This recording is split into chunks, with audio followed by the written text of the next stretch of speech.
Hello guys, here's my engineer Ubaid from Pakistan. Today we have to learn that how to make a part in Abaqus 6.14.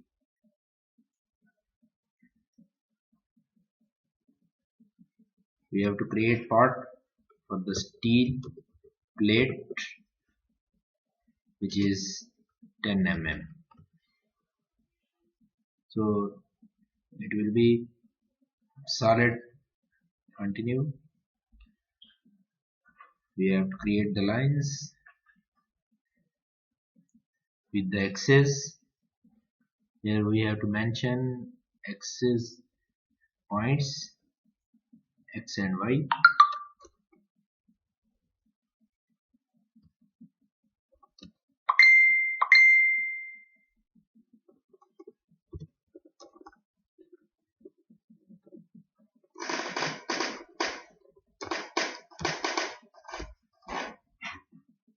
So we have to